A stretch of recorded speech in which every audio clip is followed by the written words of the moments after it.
Hej, Altså, velkommen. det videoer, du optager, når vi er alle sammen spiller sammen. Sørg for det sjove. Det skal jeg nok, Men men... er jeg egentlig også med på den hjemmeside? Ja. Ja. Jeg kan ikke engang finde den mere. Prøv det.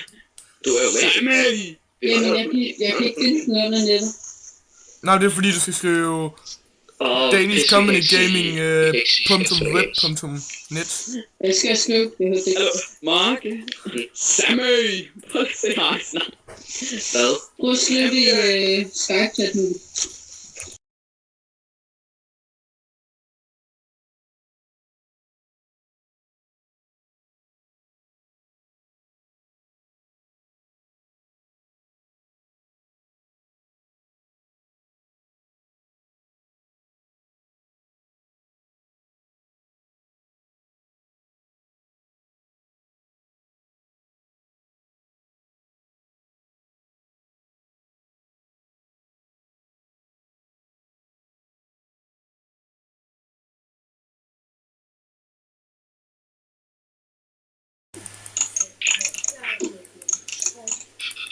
Det skal nok blive sjovt, det her. King med 6 minutter.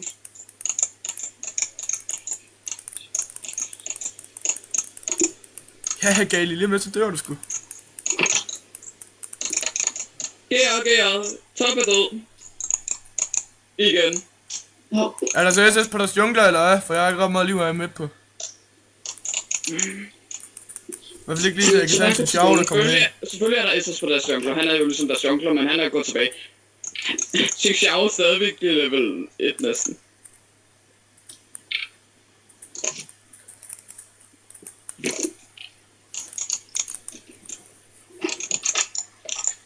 Mark, jeg vil ønske, du havde clairvoyance.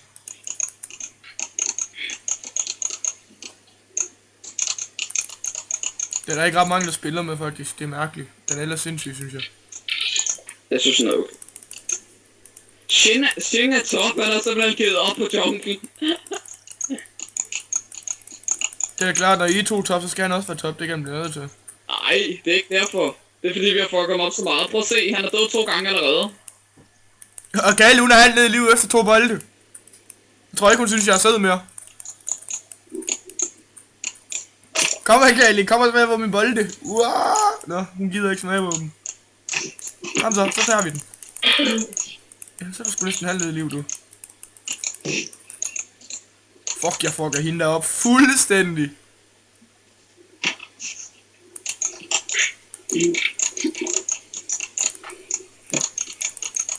Top har ikke noget ignite. Nej, det har de heller ikke mere. Hun har lige brugt den på mig, jeg er stadigvæk næsten fuld, eller halv liv hedder det, så brugte hun ikke ignite. Klogt. Okay, meget klogt.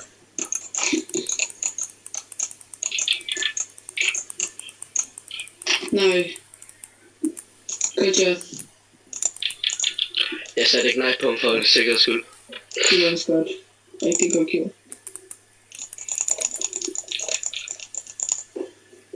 Og så Gali, her kan Tower nemlig ikke ramme mig fra. Fordi altså, siden jeg har ikke nej, så kan jeg lige så godt få brugt den. Ja. Den giver mig alligevel AP. Det er altid godt at bruge den. Men prøv at sørge for at få brugt den til at starte med. Hvad? Prøv at sørge for at få brugt den til at starte med til at skade ned. Det gjorde også det, jeg gjorde. Så kom Kasser på banen. Jeg brugte den lige så snart han hoppede på dig. Det er også godt gjort. What the fuck? Akali hun solgte sine støvler. Akali hun har solgt sine støvler for at kan blive båsen, på grund af at jeg så irriterende. Hvis jeg trykker shift på samme tid med at jeg trykker på et spil, så har den smart cast. Og det var den eneste, som jeg kunne sætte på, så... Lol. Det kører godt for dig, sin Xiao. Han er level 3, jeg er level 6. Han ved, hvad han skal bruge den på. ADC'en. Nej, ikke ADC'en, Carry.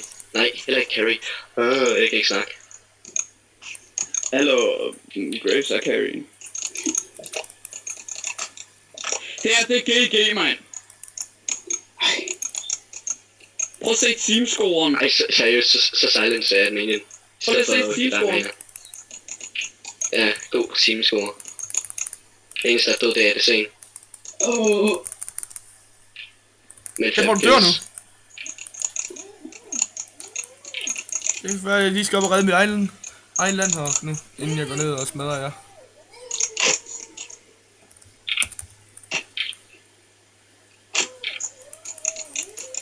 And a little loud, scream and shout. Prøv at se, min banan!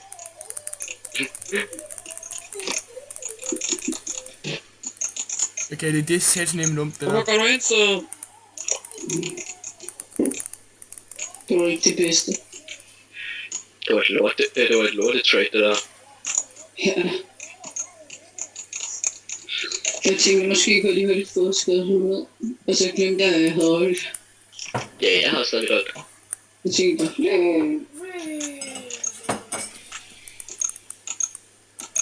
Fucking Xing Xiao tror, han kan klare en ranker. Hvem tror han er?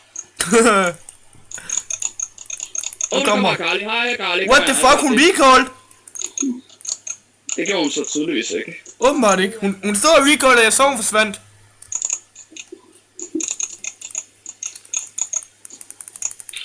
Eller trap hende. Nej, du skulle ikke have brugt det sådan der, fordi hun fik sig flash over væggen. Nej. Jeg havde ikke tænkt mig at kælde Stille roligt. Det er jeg sgu ligeglad med. Fuck det. Nu skal jeg bare tilbage og købe. Der er dejligt mange penge. Jeg har også en 4-0 score. Dejligt. Dejligt. Jeg har en 105. 1056. jeg er 5-1-2. Og fordi jeg K-lægger i sit lane, så vil jeg godt smadre ens tårn.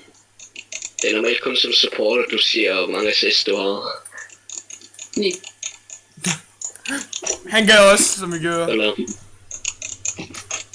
Jeg prøver... Lad mig gå tilbage. For helvede. Det er dig. Nå, recall. Han skriver, don't kill me. Jeg ved det godt, men det er stadigvæk et grænt skyld.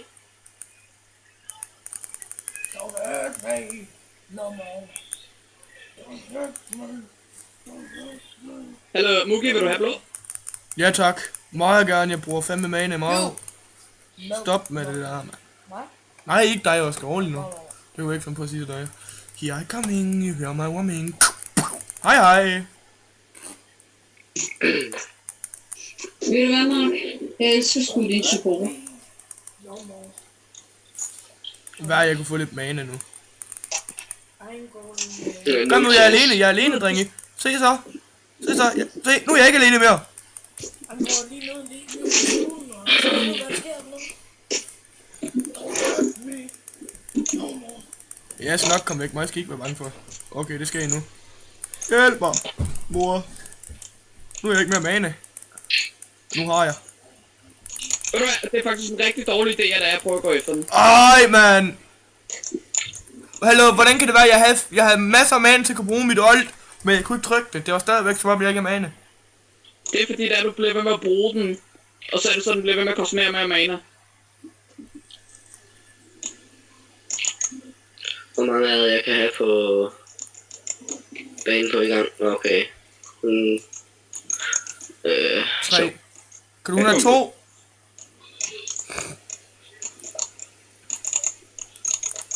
En god idé som Taric support, det er at købe det der øje, hvad den hedder, den der stenøje. Stone. Ja, det er også det, jeg har.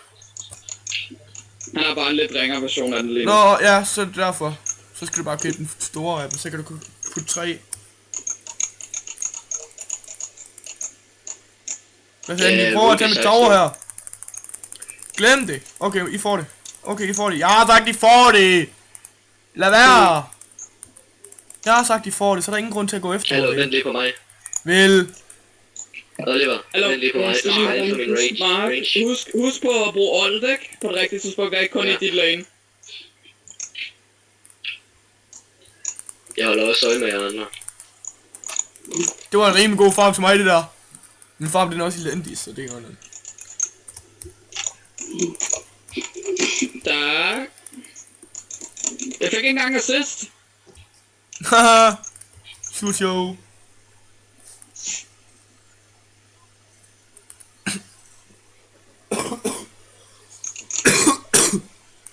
Tak fordi I gad smadre det tower, så er der råd til mit save. 8 og feach.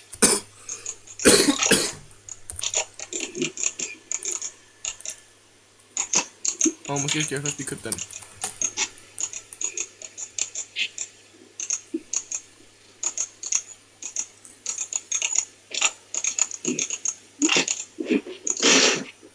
Jeg er god til at holde dit mængde for. Jeg er hele tiden op. Kan vide, om de er pre-made? Det tror jeg sgu ikke, de er. Det er det heller ikke, fordi det er der er også kun er 4. Hvis der er 5 spillere, så er det pre-made. Fuck. Hallo drenge, jeg går lige ned og tager en tur og går ud igen nu. Hvad? Synes jeg, han gik igennem muren? Wallhacker, mand. Ej, det var bare læk, tror jeg. Det kommer 3. Jeg er ikke bange. Altså, det eneste, Jeg siger behøver at skrive forsvind til, med, der det så du er min shit, skade måske var. Jeg skal nødt til at kaste den 2 gange, var. Okay, nu kommer Kali. Lige her. Altså, jeg går bund, ikke? Så lad være med at kæmpe, ikke? Er det 4 mod 4? Ja, ikke godt sådan. I selv valgte så langt fremme, men Olle skal bare sørge for ikke at blive fanget. Det er godt. Det er jeg ikke. Jeg sagde den, det er mig, han går efter. Jeg pusher bunden. Jeg spiller, Oscar. Hvorfor har de ikke fået mig ned i liv nu? De har ellers gjort meget for det, synes jeg. Kom nu. Skyd nu lidt, mand. Jamen, grund til det er, at de ikke har fået dig ned i livet endnu. Det er på, at jeg har healet jer begge.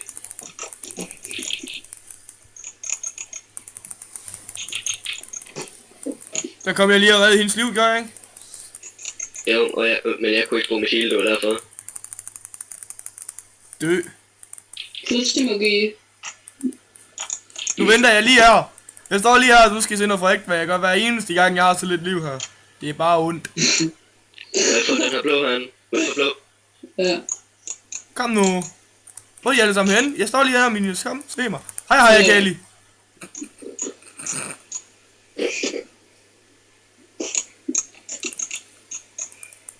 I'm here, kom så. Okay, nu skal han væk igen. Hej. Okay, det er han faktisk ikke. Han tager lige ham der først. Fuck you. Okay, den her flygter nu. Den her er langt væk nu. Sådan er ekstra væk. Jeg har lortet CS. Det har jeg også. Det er sgu ikke ked af, at du har bedre CS end mig. Og det er fordi, der går nogen midt lige nu. Der går mange midt, så jeg kan ikke komme til CS. Noget spil. Det kan man eddermame som en lice.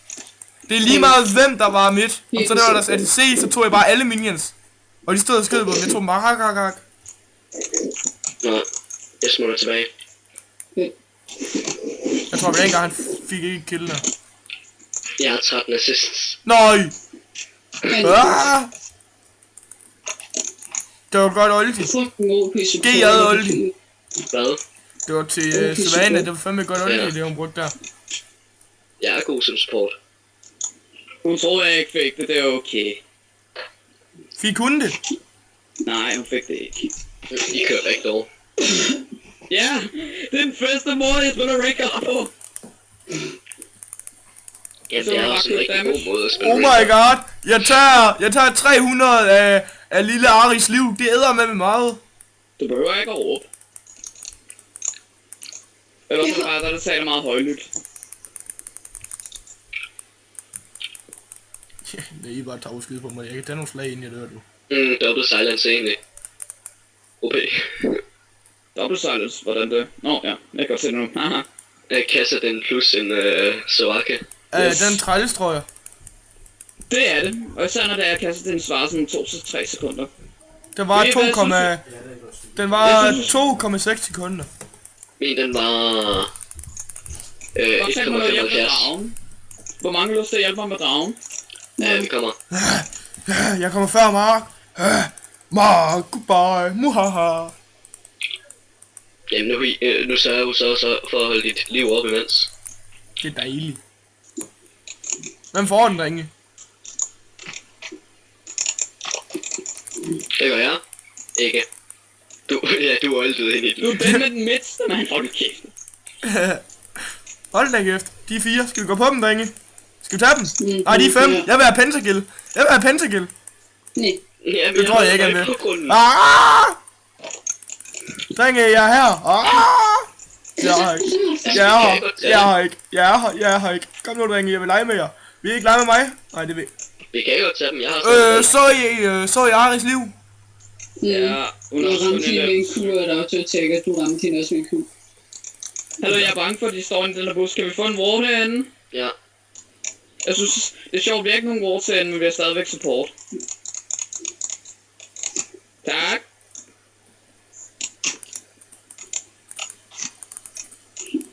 Og Så lige så vente, jeg skal prøve at tage min ting. Kale backdown. Jeg tog en. Kom nu, jeg står lige her, Kali. Hvad er det? Er I smarte, var? Så gør man sådan. Okay, hej, Rengar. Nå, det vil... Hallo, hvorfor var der så meget? Ah, okay, det er okay. Det er okay, jeg døde. Double silence på Akali. Vi fik dem alle sammen. Jeg troede bare, I ville gå ind, og jeg troede, jeg ville have fået sådan noget heal og old og sådan noget. Jeg synes, at ligesom... Mark. Jeg synes ikke rigtigt, at mit liv det begyndte at bevæge sig. Okay, nu fik jeg liv igen. Dejligt. Tak, Mark. Ja. Så kan det være, at vi lige kan tage det Det er bare noget, jeg ikke kan bruge den der på mig selv. Mark, jeg synes, du skal... Jeg skal så lige prøve noget her. dit old, når det er, går ind. Nej, prøv flashen. Nå, gik du ind? Har du overhovedet brugt dit old? Det var mig, der fik det der lort til at ske. Nej, man, det mener du bare ikke. Tak skal du have, Mark. Hvad? Ja, jeg filmer, ja. Jeg selvfølgelig filmer, ja. Nå, jeg troede, jeg fik det mindst. Nej, hvor er han heldig, og jeg har en dag ignite. Hvorfor brugte jeg den ikke, Daniel? Hvorfor skuddet? Det kører ikke ret godt. Og jeg har 400 mand, jeg sagt, synes det gav for dem, hvis de kommer. Kommer I igen? Okay, I kommer. Hej. Jeg går top, lad være med at gøre noget åndssvagt. De kommer igen. Ud døren. Du gør det jo i forvejen, så du kan tage noget. Lad være med at gøre noget åndssvagt. Helvede. Nu går jeg herop, så vi holder. Hvis der kommer nogen, så smadrer jeg ham. Eller Jeg bagefter. sørger bare for at give dig mana. Hold nu op. Du kan ikke gøre noget. Du er silent. Okay, han kunne gøre noget. Fucking retardo. Det var dig, der havde 5 liv, og så alligevel gik ind i om det var sgu da dig, der var retarderet. Ja, det var det faktisk. Nu når jeg tænker mig om. Det var free kill.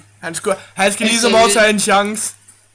Hvis min Q og min ult havde været totalt langt range, så havde jeg fået killen. Okay, hvis det er, at de surrender nu, så er det GG med.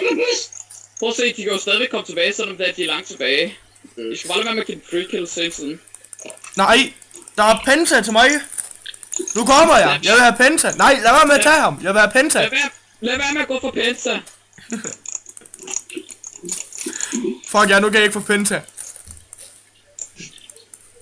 Olle, du er sgu da totalt ude af position. Jeg ved det. Jeg vil have Penta. Hvis det havde været ranked, det der ikke, så havde det bare været sådan totalt fuck. Jeg var faktisk klar med min EE. Nå, ja, selvfølgelig. Jeg købte lidt ability. Se, jeg havde lige kørt sådan lidt. Hvad? Givet med, lad være med at spille din mana. Hun forsvandt. Nej, det gavner ikke. Hej, nu dør du. Godt for mig, så er du. Jeg tror, du dør. Okay, det gør du ikke. Fuck, det er ikke. Jo, det gør hun. Det er ikke sjovt, det der, vel. Det er ikke sjovt, at jeg skal gå ind og miste halv liv, vel. Halv liv. Jeg tror, hvis Akali hun gør noget, så tror jeg, hun dør. Okay, det er det. Måske bare, vi skal gå tilbage nu, drenge. Det synes Savannah så ikke, vi skulle. Det synes jeg. Det var ikke godt. Så gør vi sådan en af bus, så gør sådan en af bus. Jamen hele Det var Ivar byen. Olsen. Det er også Det er en af danskere. Oh damn! Fuck dig, Mark. You take my kill. Det er mit ku. Det kan faktisk godt gå ondt, dit ku med masser af... Eller tag tårnet, mand. Hallo, Olle. Spiller jeg rank? Har jeg fik det. Det er det Anton, jeg får i dag. Spiller jeg rank? Nej. Prøv Kan at jeg gå lige tilbage. vide den? Hey. Stop med det hele, Mark. Jeg bliver forvirret i knolden. Stor smænding. Nu følger jeg bare Nu fuckbukker jeg lige ham her lidt. Jeg tror, han dør. Nu kommer der en til. Måske. Muligvis. Jeg tror, det er lige så cool, altså for en hun havde. Hallo, gå på ham. Vi er to, gå på ham.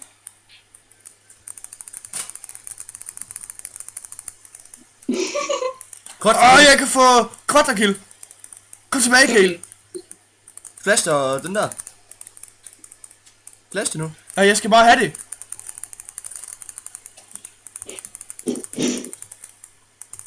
Nej! Fuck dig! Hallo, du har ikke fået det, der var for lang tid imellem. Nej, det havde jeg nok ikke. Men det var sjovt, hvis jeg havde fået det. Det kunne være sjovt. Jeg var så tæt på at få pentakill i dag. Hey, seriøst, så healer jeg mig selv. Nå, jeg kan bare lige købe det færdigt. Og så Ikke. Easy. Det var en nem kamp. Ja. Skal vi tage en Det til? var en